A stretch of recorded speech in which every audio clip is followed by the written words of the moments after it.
जय हिंद साथियों, वंदे मातरम।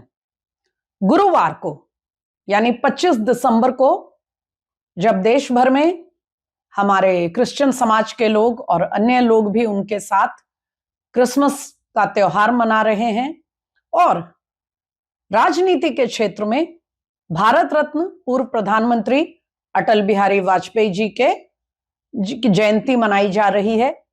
कई जगह पर एक और भारत रत्न महामना पंडित मदन मोहन मालवीय जी की जयंती मनाई जा रही है। ऐसे में उसी दिन गुरुवार दोपहर को प्रधानमंत्री ने लखनऊ में एक बहुत विशाल बना हुआ प्रेरणा स्थल का उद्घाटन किया और वहां पर सबसे जो आकर्षण का केंद्र है वो 3 ऊंची मूर्तियां, आदमकद मूर्तियां किन किन की हैं? डॉक्टर श्यामा प्रसाद मुखर्जी, पंडित दीनदयाल उपाध्याय और अटल बिहारी वाजपेयी। इन तीनों प्रतिमाओं का और उस प्रेरणा स्थल के पूरे प्रांगण का उद्घाटन किया प्रधानमंत्री मोदी जी ने।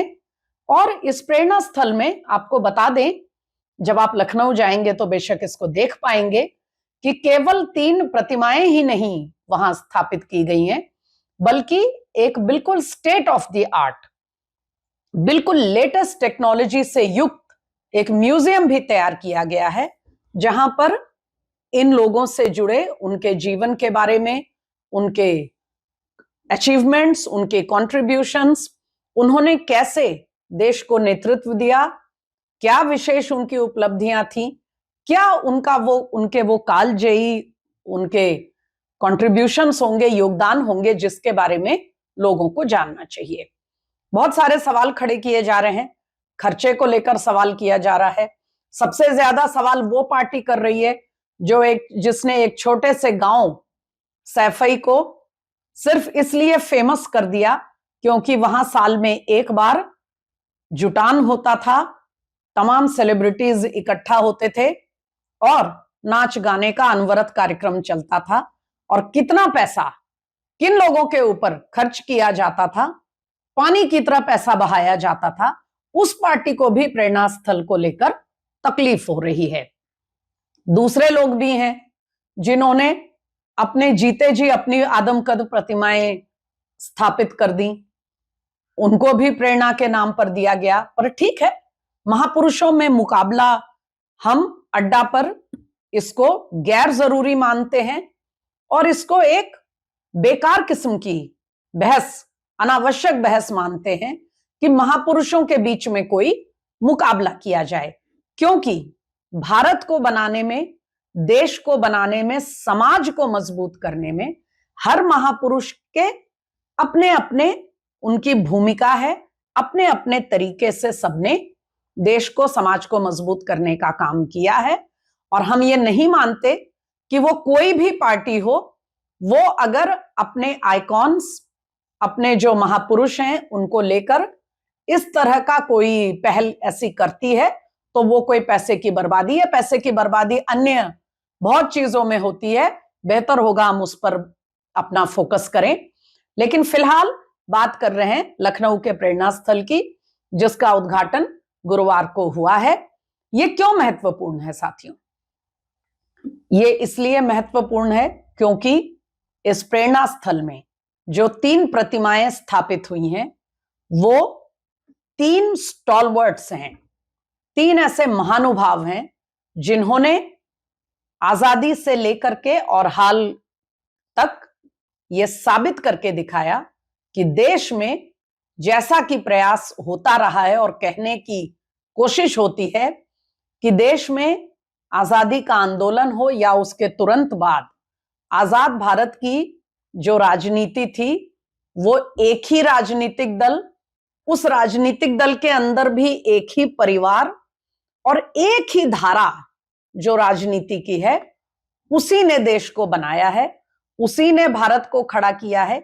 ये जो नैरेटिव है उसको सजीव रूप से अगर कोई जगह हो सकती है जो उसको काउंटर करके दिखाए तो वो ये लखनऊ का प्रेरणा स्थल एक अच्छा उदाहरण उसका बनेगा आने वाली पीढ़ियां, हमारे यंगस्टर्स, युवा किशोर हमारे जब प्रेरणा स्थल घूमने जाएंगे, इन तीन महानुभावों को देखेंगे।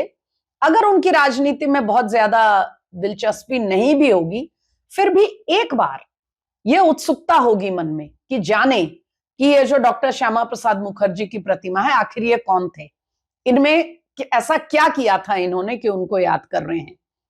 वो पूछेंगे कि ये कौन है चश्मा लगाए, ये पंडित दीनदयाल उपाध्याय हैं, ये कौन थे, ये किस पार्टी के नेता थे, क्या किया इन्होंने।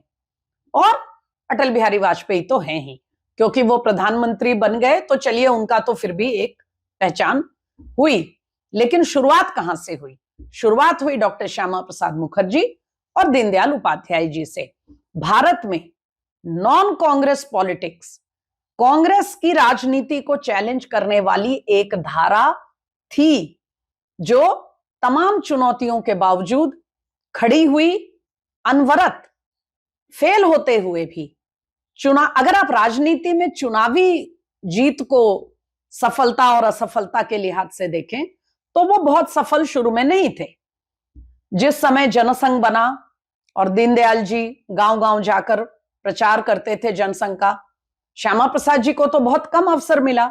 उनके बलिदान में बहुत जल्दी उनका बलिदान हो गया, उस पर भी आएंगे।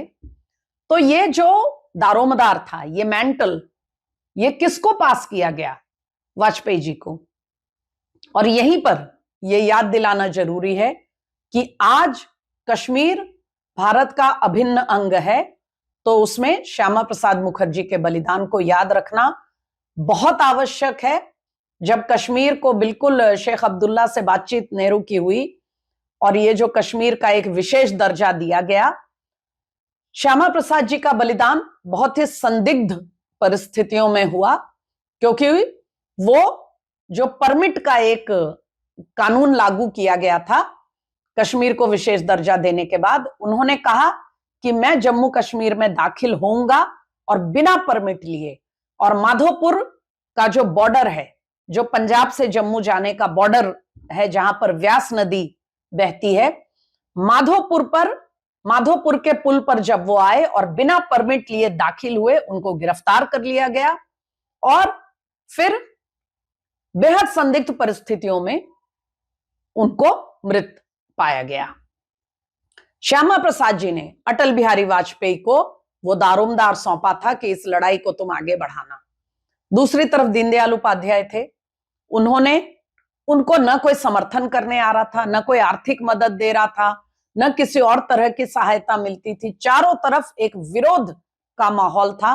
लेकिन वो जनसंघ का जो दीपक था, जो उसका चुनाव चिन्ह भी था, उस जनसंघ के दीपक की लौ को जलाए रखा उन्होंने। गांव गांव घूमे और आप सब जानते हैं कि मुगल सराय में रेलवे ट्रैक के किनारे उनकी भी डेड बॉडी, उनका मृत शरीर बेहद संदिग्ध परिस्थितियों में मिला।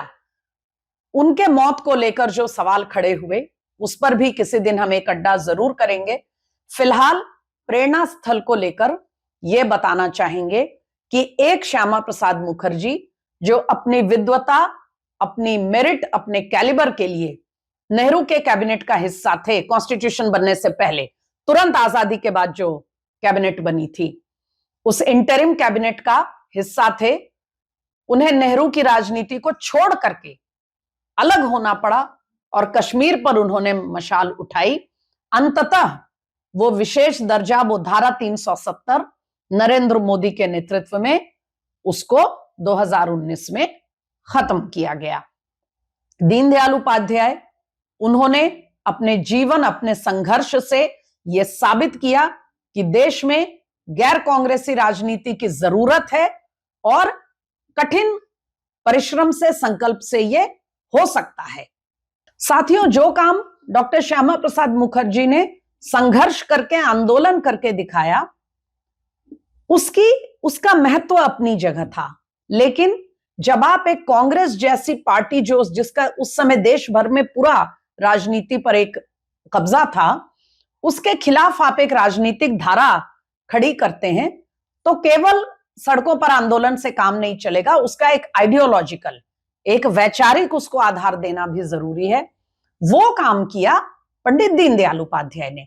इंटेग्रल ह्यूमैनिज्म, एकात्म मानववाद, ये जो उनका एक धारा, एक विचार उन्होंने प्रस्तुत किया, उसमें एक ऑल्टरनेटिव राजनीति कैसे हो, उसका आर्थिक आधार क्या हो, समाज का आधार क्या हो, प्रगति कैसे हो, जो गवर्नेंस और राजनीति के हर पहलू हैं, उसका एकात्म मानववाद में आपको उसका एक समाधान आपको मिलेगा। आप जरूर इंटेग्रल ह्यूमैनिज्म, एकात्म मानववाद के बारे में उस सिद्धांत को गौर से पढ़िए।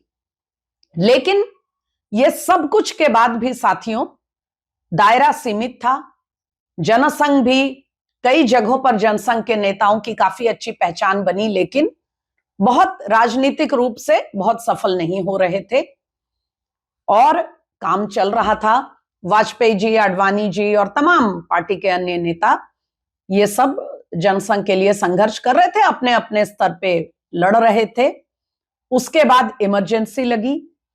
इमरजेंसी के बाद 77 में सरकार बनी, इंदिरा गांधी को हरा के।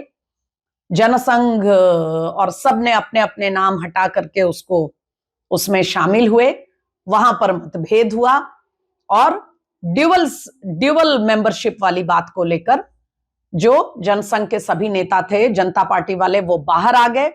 भारतीय जनता पार्टी का गठन किया अटल बिहारी वाजपेयी ने, लाल कृष्ण आडवाणी और अन्य सभी बड़े नेताओं ने, और फिर कांग्रेस को चुनौती देने वाली सबसे महत्वपूर्ण विपक्षी पार्टी भारतीय जनता पार्टी बनना शुरू हुई। लेकिन फिर 84 हुआ जिसमें पार्टी 2 पर आ गई। ये पूरा इतिहास आप सब जानते हैं।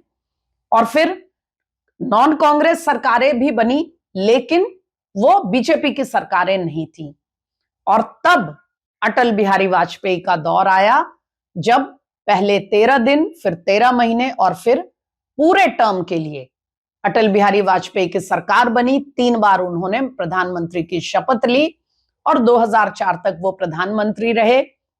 विदेश नीति में कोएलिशन धर्मा क्या होता है, सहयोगियों से 1-2 नहीं 2 दर्जन 24 पार्टियों को मिला करके कैसे सफल सरकार चलाई जा सकती है और अपने एजेंडे पे काम कर सकती है।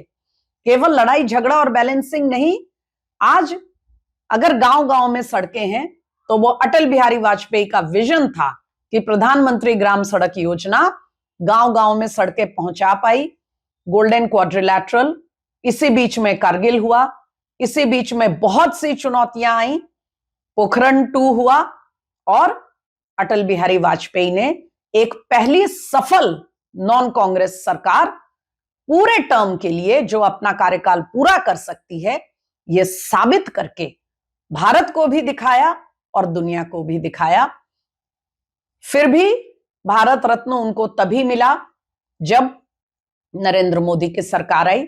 यही नहीं, दीनदयाल उपाध्याय जी का भी आप देखें, श्यामा प्रसाद मुखर्जी को भी देखें, इनको रिकॉग्नाइज ही तब किया गया, या तो जब अटल बिहारी वाजपेयी आए और या नरेंद्र मोदी की सरकार आई।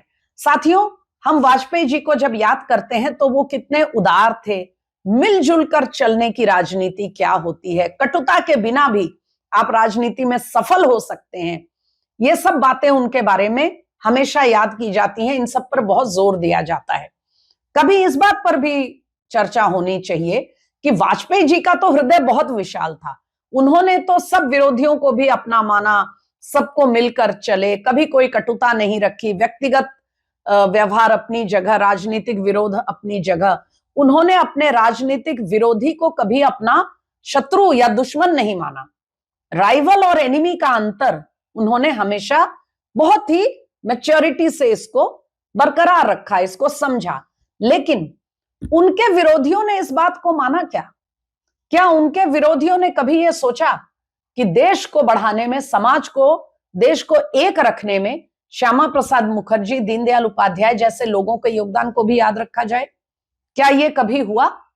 क्यों नहीं हुआ? यह सवाल आज हम यहां पर छोड़कर जाना चाहते हैं और इसके साथ ही इस अड्डा को समाप्त करते हैं, सिर्फ इस बात को दोहराते हुए कि ये तीनों ही महानुभाव, श्यामा प्रसाद मुखर्जी, पंडित दीनदयाल उपाध्याय और अटल बिहारी वाजपेयी जी, इन तीनों के जीवन और राजनीति पर बहुत कुछ है कहने को। छोटे से अड्डा में इसको समेटा नहीं जा सकता। सिर्फ एक वाक्य में इसे मैं पूरा करूंगी कि देश में एक ही राजनीति, एक ही विचार, एक ही पार्टी काम नहीं करेगी। लोकतंत्र में सबका महत्व है और कांग्रेस को उस जमाने में चैलेंज करके और आखिर ये साबित करके कि हिम्मत और धैर्य से अगर संघर्ष किया जाए तो कैसे नॉन कांग्रेस पॉलिटिक्स की एक पूरी धारा उन्होंने खड़ी की, ये उनका सबसे बड़ा योगदान रहेगा। और आज ये हालत है कि पूरे उत्तर भारत में अगर 4 सांसद वाले हिमाचल को आप छोड़ दें तो कहीं भी कांग्रेस पार्टी दिखाई नहीं दे रही है। ये ऐसे ही लोगों का संकल्प था, उनका संघर्ष था, जो आज रंग लाया है। भारतीय जनता पार्टी को तो पूरा हक है उनको सेलिब्रेट करने का, उनको याद करने का, लेकिन ये सिर्फ एक पार्टी की चीज नहीं है। देश में भी जो राजनीति और राष्ट्र निर्माण में रुचि रखते हैं उनको इन तीनों को जरूर इनके बारे में जानना चाहिए, उसको समझना चाहिए। नमस्कार, फिर मिलेंगे।